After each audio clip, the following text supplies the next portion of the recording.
Just take a look at the screen you're watching this on. It's bright, it's sharp, and it's so incredibly fast. But hiding right behind that glass is a kind of unseen engine, a microscopic marvel that makes everything you see possible. Today, we're going to pull back the curtain and see exactly what that is. So let's just dive right in. Have you ever really stopped and wondered why the screen on a brand new phone looks so much better than one from just a few years ago? I mean, the colors are way more vibrant, scrolling is just buttery smooth. What is actually different under the hood? Well, it's not magic, that's for sure. The secret is an engine of microscopic transistors. And when I say microscopic, I mean it. We are talking about millions and millions of them, each one smaller than a single human hair, all firing together in perfect sync to create the image that you're looking at right now.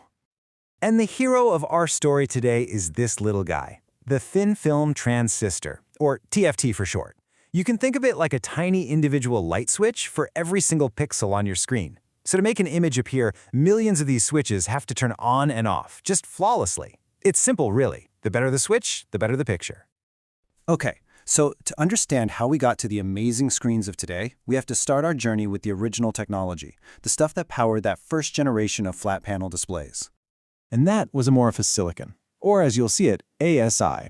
This was the workhorse for pretty much all laptop and PC displays back in the 90s. Now, the key word you need to focus on here is amorphous. All that means is that its atomic structure is totally disordered. It's messy. It's non-crystally. And this is the perfect way to think about it. That disordered, messy structure is kind of like a chaotic city grid, with all these winding roads and dead ends. Sure, it works. You can get from A to B. But the traffic, or in this case, the flow of electrons, is just crawling along at a snail's pace.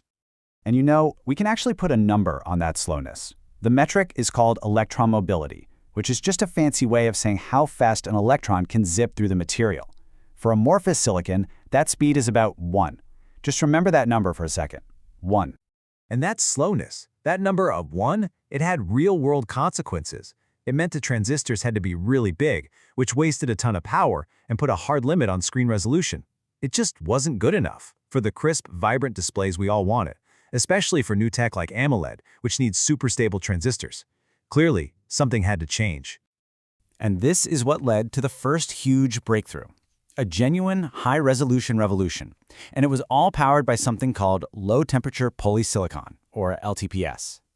And this chart just says it all. LTPS isn't disordered like the old stuff. It has a highly organized crystalline structure, and that one little change creates this absolutely mind-blowing leap in performance. Just look at the electron mobility. It jumps from around 1 in ASI to a staggering 100 in LTPS. That is 100 times faster.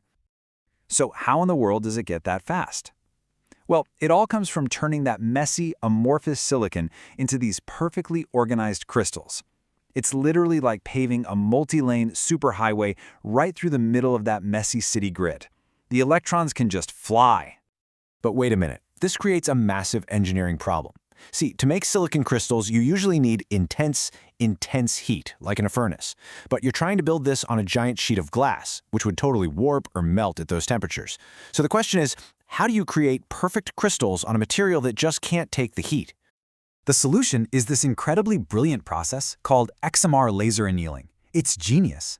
Here's how it works. First, you lay down a really thin film of that messy silicon. Then, you blast it with an intense UV laser pulse for just 28 nanoseconds. We're talking an unbelievably short amount of time. That's just long enough to instantly melt the silicon. Then, as it cools down just as quickly, it snaps back into place, but not as a mess. It reforms as large, perfect crystals. But the level of precision you need here is just astonishing. If you hit that film with too little laser energy, it doesn't melt all the way, and you just end up with small, weak crystals. Not good. Now, here's the crazy part. If you hit it with too much energy, the same exact thing happens. It melts too deep and reforms as a mess of small, weak crystals all over again. But if you hit it with just the right amount of energy, that's when the magic happens. You get these huge, beautiful crystals that grow outwards, laterally. This perfect sweet spot is called superlateral growth, and it is the secret sauce behind every single high-performance LTPS screen out there today. But LTPS, for all its power, isn't the only player in the game. And that brings us to our next major contender, a technology called oxide semiconductors. You see, while LTPS is incredibly powerful, that whole super precise laser process makes it really complex and pretty expensive to manufacture. So researchers started asking, okay, what if there was a middle ground? Something that's way better than the old AS, but maybe simpler and cheaper to make than LTPS. And that is exactly where IGZO, which stands for indium gallium zinc oxide, fits in. I mean, this chart shows it perfectly. If ASI has that mobility of 1, and LTPS is way up there at 100, IGZO sits right in that comfortable middle ground, with a mobility of around 20. It's a huge upgrade over the old stuff, without the full cost and complexity of LTPS. But IGZO's secret weapon isn't actually its speed.